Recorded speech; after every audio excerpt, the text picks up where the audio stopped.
Brody Springer, and this is for Benjamin 310 with Professor Zhang. And then we're supposed to work through session 9 assignment with the driver framework. And I'm going to first work through the define and discover stage. The core task is to perform a comprehensive cost of capital analysis for Netflix in the context of a hypothetical $5 billion content investment. The primary objective is to calculate the weighted average cost of capital (WACC) for Netflix, both currently and hypothetically, after a new debt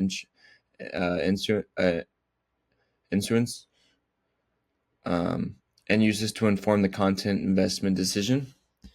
The key questions to answer during this evaluation is: what is Netflix's current WACC? What will the WACC be after the $3 billion additional debt issuance? And how should Netflix's WACC be compared to the industry peers, Disney and Amazon? And should a project-specific WACC be used instead of a firm-wide rate? And then the last one is: what is the optimal capital structure strategy for Netflix? For Netflix-specific inputs, our market capitalization is $200 billion used for calculating the equity rate. Total debt is $13 billion. The equity beta, when we use in our function, our formula will be 1.3. Corporate tax rate is 21%. Bond yield percentage is 5.8%, and the additional debt insurance is $3 billion. Market input risk-free rate is 4.5%. Market risk premium is 5.5%, which we use this to input for the CAPM formula. And then we use media industry WACC range 8% to 10% as a benchmark for comparison. And then we'll compare our peer inputs from Disney and Amazon. So the discovered required formulas is WACC, cost of equity, and cost of debt, which is the weighted average cost of capital, cost of equity, and then after-tax cost of debt. As we move on to our part of the driver framework, which is research in the refine stage, we need to calculate the current Netflix cost of equity, which we use the risk-free rate and the equity beta and market risk premium to figure out that the current cost of equity of Netflix is 11.65%. And then we need to calculate current Netflix after-tax cost of debt, which we take the pre-tax cost of debt and then the corporate tax rate and multiply them together and find the after-tax cost of debt is 4.58%.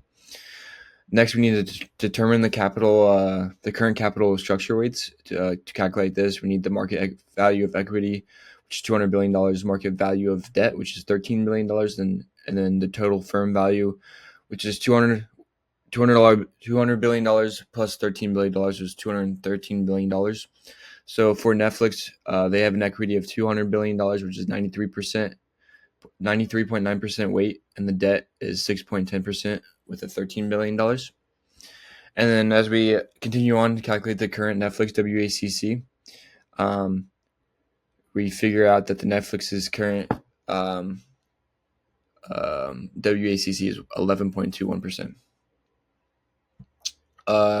Some initial research refinement and some notes that we found out currently is our cost of equity is high due to the high beta and equity weight. After-tax cost of debt is relatively low to the BPP plus rating and tax shield. And then Netflix is heavily equity finance because it has around 94% equity rate.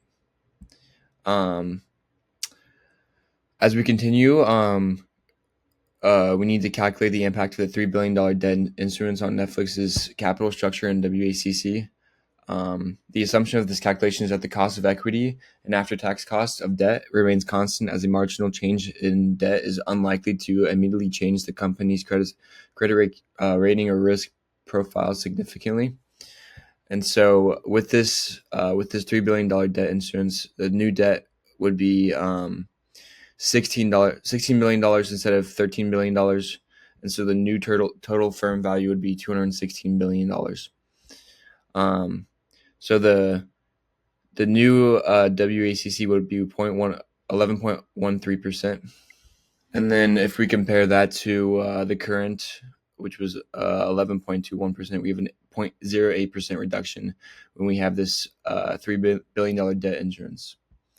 As we compare it to the peers of Disney and Amazon, um, the WACC for Netflix was 11.21%. Disney has an 8.2%. Amazon Prime has a 9.5%. Um, Disney and Amazon both significantly have a lower WACC um, than Netflix because the equity weight is less for both companies. Um, uh, the current WACC for Netflix is the firm wide rate. Using this firm wide rate for all projects is appropriate only if all projects have the same risk profile as the overall company. Some required refinement. We need to estimate project risk, determine the systematic risk associated with each content type, estimate a pure play beta, which we need to find comparable public traded companies that only focus on US content or only focus on international content, and then unlever / relieve beta using the pure plays capital structure, and then we use Netflix's target / optimal capital structure. As we move on to the I portion, implement. To simplify the simulation, we will make a standard assumption for this type of analysis. Cost of equity is 11.65% until the debt level significantly increases. After tax cost of debt, we'll use the 4.58% that we calculated prior. And we will test WACC at the current level, the peer benchmark level, and the higher theoretical level. So at the current rates, WACC result would be 11.21%. The target rate of debt weight would be target 20%, would decrease the WACC to 10.23%. And then that's for target.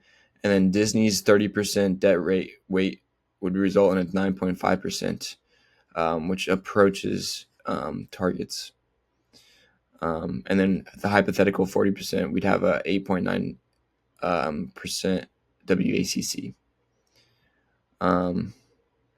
To reach a 20% debt weight and achieve a WACC of 10.23, Netflix would need to issue $37 billion in new debt, which is far more aggressive than the proposed $3 billion. The WACC curve visualization confirms the initial hypothesis. WACC declines sharply as Netflix moves away from its current low leverage position towards a more balanced structure. This decline is due to substituting high cost equity with low cost tax advantage debt. Simulation demonstrates that the $5 billion content investment should be funded with more than $3 billion in debt. It should be founded as a part of a larger strategic debt insurance aimed at optimizing the capital structure. As we verify and validate information, constant cost of debt, as debt increases to the 20 to 30% target, the risk of default rises if Netflix issues $37 billion in debt. Their credit rating would likely be downgraded. And then the constant cost of equity increase. Financial leverage makes this equity inherently riskier.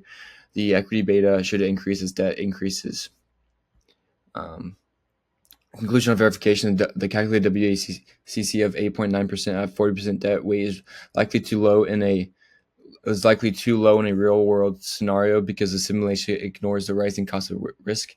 The true optimal WACC will be found at a leverage point where the benefit of the tax shield exactly offset the rising cost of debt and equity due to the higher financial distress. And then final recommendation, the optimal strategy, Netflix should more aggressively increase its leverage ratio from 6.1% to towards like the 20 to 30 debt range. And then lower its hurdle rate from 11.21% to 9.5 to 10.5% range.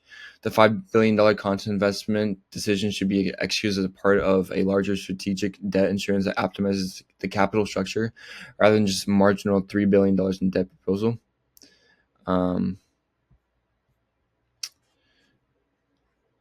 Let's see here. As we move on to the E portion of driver, this stage of involves formally making the final recommendation and acting on the findings.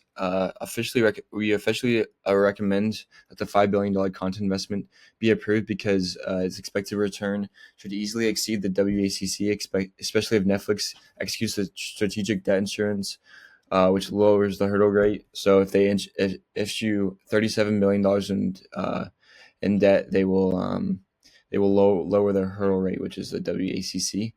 And then a key point, we need to state that the investment should be financed via a $37 billion strategic debt insurance rather than the $3 billion marginal debt that they had in the beginning. And then for the last R in driver, we recommend that Netflix establishes periodic reviews to monitor its credit rating and check if the WACC assumptions remain valid. So is the hurdle rate actually going down when we issue this $37 billion strategic debt insurance? If the cost debt rises too quickly, then the firm must be ready to stop increasing leverage to prevent moving past the optimal capital structure. Thank you.